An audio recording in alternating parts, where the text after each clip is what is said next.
자, 안녕하세요 여러분. 오늘은 김주영의 고기잡이는 갈대를 꺾지 않는다 라는 소설인데요. 장편 소설이고 성당 소설입니다. 시작은 이제 어떤 고향 사진에서부터 회상을 하면서 이야기가 시작되기 때문에 회상적이고 역순행적인 구조를 가지고 있다는 특징도 있고요. 1인칭 주인공 시점이고 주제는 고달픈 현실에서의 정신적 성장을 다루고 있는 그런 작품이 되겠습니다.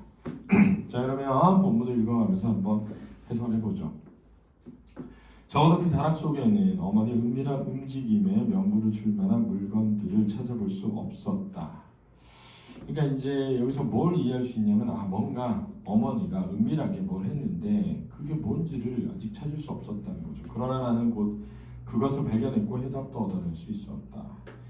그것은 무심코 지도 뚜껑을 열어봤을 때였다. 지도 뚜껑을 열어 젖히는 순간 나는 굳어버린 듯 그 자리에 꼼짝할 수 없었다. 나는 못 볼 것을 본 것처럼 소설한 척 지도의 뚜껑을 닫고 문 쪽으로 기어나갔다. 이불에 깔려있는 방은 조용했고 통마루에는 옹알이를 하고 있는 아우의 기척이 들려왔다.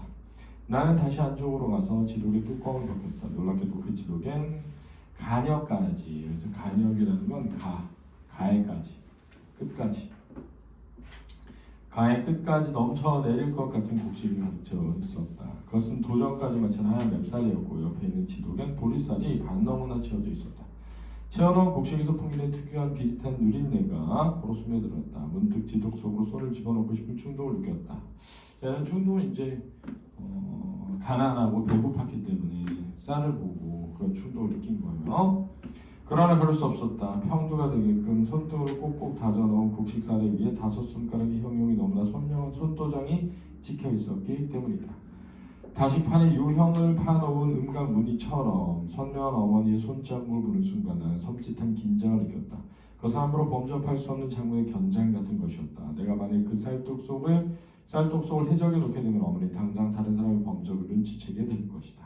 그러니까 어머니는 몰래, 그렇죠? 다락에 쌀을 모아두고 있었고 그 쌀을 누가 건드렸는지 안 건드렸는지 확인하기 위해서 쌀 위에다 자기 손바닥 자국을 남겨놓았다는 뜻이에요. 그걸 깨달은 거죠. 그래서 손댈 수 없었다는 거죠. 어머니는 심란해질 때 그리고 우리들 모습에서 찢어지는 강을 목도했을 때 이 다락에 올라와 지독의 뚜껑을 열어보곤 했을 것이다. 이건 나의 추측이고요. 그리고 어떤 때는 우리 형제들 밖으로 내몰고 몰래 지독의 곡식을 채워왔을 것이다. 나는 오랫동안 지독을 부끄러움이 바라보고 앉아있었다. 이 많은 곡식을 다락 위에 채워놓고도 우리 세 식구는 속절없이 배를 줄여왔던 것이다. 나와 아우가 있으니까 어머니까지 합쳐서 3명인데 아버지가 안 계신 거죠. 그죠? 그래서 세 식구라고 한 거죠. 나는 어머니 스스로 파놓고 있는 함정의 모순을 어떻게 사겨내야 할지 전혀 궁리가 닿질 않았다. 그래서 함정의 모순이라고 하는 거는 이제 이런 거죠. 쌀이 있는데 배가 고픈 것. 이렇게 생각하면 되겠죠. 그렇죠? 쌀이 있는데 배가 고픈 것. 그러니까 엄마가 그렇겠죠. 우린 먹을 것이 없다. 그래서 굶었다면 먹을 것이 있는데 먹을 것이 없는 것. 이게 함정의 모순이죠. 그럼 어머니는 왜 그렇게 했을까? 그거는 진짜 가난을 겪어본 사람이 알 수 있죠. 뭐냐면 지금은 견딜 수 있을 상황이니까 이거를 아끼고 있는 거죠. 정말 견딜 수 없는 상황이었을 때 꺼내서 먹는 거죠. 그렇죠? 그리고 얼마나 뿌듯하겠어. 우리가 이런 거 여러분 있잖아요. 진짜 먹을 게 없어가지고 굶을 때 진짜 배고프거든요. 근데 먹을 게 있는데 안 먹잖아요. 그러면 그냥 좀 덜 고파요. 그냥 잠깐 좀 이따 먹지 뭐 이런 생각이 드니까. 그러니까 어머니는 아마도 이게 삶의 희망이고 끈이었을 것 같아요. 왜냐하면 먹을 것이 있는데 우리가 없는 게 아니다. 그런데 굶는 거죠. 그죠? 견디는 거죠. 그죠? 그 의도는 그거일 것으로 보여요. 어머니 그 의도는. 그때처럼 어머니를 미워했던 적은 없었다. 나는 이제 어리니까 먹을 게 있는데 엄마 나 속인 거야? 이렇게 생각하겠죠. 그죠? 미워했던 적은 없었다. 단 한 톨의 손상인들 결코 용납하지 않겠다는 어머니의 섬찟한 의지를 손자국에서 발견한 순간 나는 사냥꾼에게 불을 맞고 죽을 때를 기다리는 짐승처럼 처절한 기분이었다. 분노로 곡식들이 지독 간역으로 넘쳐날 것 같이 채워질 동안 어머니는 얼마나 많은 손잡으로 채워지는 곡식을 가늠해 왔을까. 그리고 굶주림 속에서도 어머니 스스로 만든 위안 속에서 살아온 것이다. 그 곡식이 밥이나 죽으로 둔갑하지 않는 한 그것은 언제까지나 어머니의 곡식일 뿐 우리 세 식구의 곡식이 될 수는 없었다. 그러나 바로 그때였다. 나락 뛰어오른 아우의 다급한 말소리 들었다. 희야 엄마 온다. 희야는 형아예요. 형아 엄마 온다. 다락에 숨어있다가 어머니에게 발각된 그날 밤 우리는 어머니를 우리를 혼내대신 쌀밥을 해주셨다. 그쵸. 이게 뭐 엄마 혼자 먹으려고 숨겨놓은 건 아닐 거지 않습니까? 그죠? 아까 얘기했던 것처럼 어머니가 우리들의 자존심을 부추기고 나온 결정적인 사건이 있었다. 그것은 갑자기 너무 많은 양의 밥을 먹고 난 뒤 설사에 부대끼느라고 밤잠을 설치했던 그날 밤 이후로 어머니는 고미다락의 문을 채우지 않았다는 것이다. 다락에 대해서는 각별한 경계심을 갖고 채워두기를 게을리하지 않던 어머니가 채워둔다는 수칙을 스스로 깨뜨려버린 것이다. 왜 그랬어요? 아이들도 이미 알고 있는데 뭘 그 채워서 뭐 하겠어요, 그죠? 다락에 대해서는 그랬다. 어머니가 왜 그런지 내심은 알 수 없다. 한동안 지난 뒤에야 그것을 발견했던 우리는 채워진 다락에 대해서 가졌던 강렬한 호기심보다 더욱 강렬하게 다락의 일에 빨려들고 말았다. 자, 이건 뭐냐면 어머니가 동화되는 거죠. 그래, 우리에겐 쌀이 있어, 이거죠. 저걸 지켜야 해. 그러니까 더 강한 그죠? 집착이죠. 우리에게는 쌀이 있고 우린 저걸 지켜야 돼 라는 강한 집착이죠. 그러니까 저게 뭘까라는 호기심을 넘어서서 저걸 우린 지켜야 하지 않을까라는 곳을 가게 되는 겁니다. 오늘 아우는 다락이 채워지지 않았다는 것을 어머니에게 일깨워준 적이 있다. 그러나 어머니는 코대담만 할 뿐 화들짝 놀라 단속하려고 하지 않았다. 그렇다고 어머니가 다락의 출입을 중지해버린 것도 아니었다. 옛날과 다른 점이 있다면 우리가 바라보는 앞에서 그것을 출입하기 시작했다는 것과 조마조마하고 비밀스러운 발자국 소리도 우리를 몰래 길게 몰아쓰던 숨소리도 들을 수 없게 됐다는 것이다. 대놓고 했다는 거예요, 어머니가.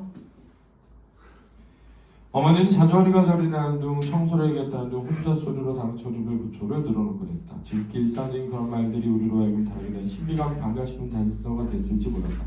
그렇다고 해서 다락에 대한 원천적인 호기심이 사라지진 않았다. 다만 호기심의 방향이 바뀐 것이다. 그 다락의 자물쇠가 채워지는 동안에는 그것이 어머니 것이었다. 그런데 다락문이 개방된 이후에는 세 사람 모두의 것이 되었다. 그러니까 세 사람 모두가 지켜야 할 것이 된 거죠. 아와 나 사이의 은연 중에 켜진 관행에 따르면 내가 학교에서 생활하는 시간 제한 모든 시간 아와 짝이 되어 보낸다는 점이었다. 심지어 측간 간의 일조차 행동이 통일되어야 직성이 풀렸다. 그러니까 늘 항상 함께 했다는 거예요. 그런데 어느 날이었다. 이제 새로운 사건이 벌어지겠죠. 그날 우리는 한 길에 있을 아이들을 찾아 무심코 고삿길을 벗어나고 있었다. 한 길에 있을 아이들을 찾아 놀려고 아이들과 놀기 위해 이런 뜻이요. 아이들과 놀기 위해서 가고 있었다. 그때 아우는 걸음을 딱 멈췄다. 형, 집 비워도 우리 둘이 나가면 안 돼. 아우의 반란을 의외였다. 그래서 반란은 뭐냐면 나와 항상 함께 같이 하던 아우가 혼자 있게 되는 거죠.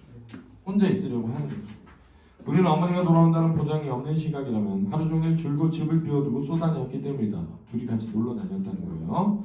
그것이 어머니에게도 그렇겠지만 르데에게도 편했다. 엄마도 우리가 집에만 있으면 불편하잖아요. 그죠? 니네 가기 싫어졌나? 아니다, 가고 싶다. 근데 왜 안 타니고? 형아는 다락문이 열려있는 거 모르는 거야. 누가 들어와서 다락문 열면 어쩌려고? 그랬다. 그제서야 나도 뒤통수가 찔렸다. 이렇게 사투리가 등장하면 향토적이고 토독적이 되는 거 이해하죠? 그렇죠? 얘기했었죠. 생동감도 생기게 됩니다. 현장감이라. 우리는 한 길로 진출하던 속성 바꾸었다. 다음은 예전처럼 다시 채워놓는다면 우리들은 나들이 꺼림칙함을 지워버릴 수도 있었다. 그러나 우리들의 능력으로는 쉬운 일이 아니었고 또 어머니가 열쇠를 가지고 있을 것인지도 의문이었다. 그것이 난감했다. 나는 공연히 아우에게 쏘아붙였다. 그럼 어쩌냐? 네 혼자 집 지키고 있을래? 아우는 아무런 갈등도 보이지 않고 고개를 주걱거렸다. 끄덕거렸다는 거예요. 주걱거렸다. 고개만 끄덕거렸을 뿐 아니라 그때까지는 좀처럼 내뱉은 적이 없던 한마디를 서슴없이 했다. 형 혼자 갔다 와. 그런 아우의 대견함은 낯설고 놀라운 것이다. 이게 이제 성장이죠. 일종의 아우의 성장을 바라보게 되는 거죠. 그렇죠? 그것은 우리의 것이고 그것을 지켜야겠다는 어떤 생각의 성장을 겪게 되는 거죠. 사실 이 고기잡이는 갈대를 꺾지 않는다. 왜냐하면 갈대가 있어야 고기들이 몰려오니까요. 근데 이제 지나온 역사적 삶의 과정에서 하나둘씩 이별을 겪게 되는 과정을 통해서 성장한 나의 이야기인데 그 이별의 과정이 사실은 하나둘씩 사람이 사라지는 것이고 결국은 갈대를 꺾는 것으로 연결되는 그런 작품이에요. 그래서 내용은 그렇게 가볍지만은 않은 작품인데 이 부분은 이제 어떤 에피소드 하나를 가지고 성장해 가는 이야기를 다룬 부분이라고 할 수 있겠습니다. 그래서 지금 방금 선생님이 설명한 정도를 이해하면 깔려있는 문제들은 잘 이해할 수 있을 테니까 좀 그렇게 이해하시면 되겠고 결국 어머니는 그저 스님이 생각할 때는 곡식이 없는 것이 아니라 있지만 먹지 않는 거죠.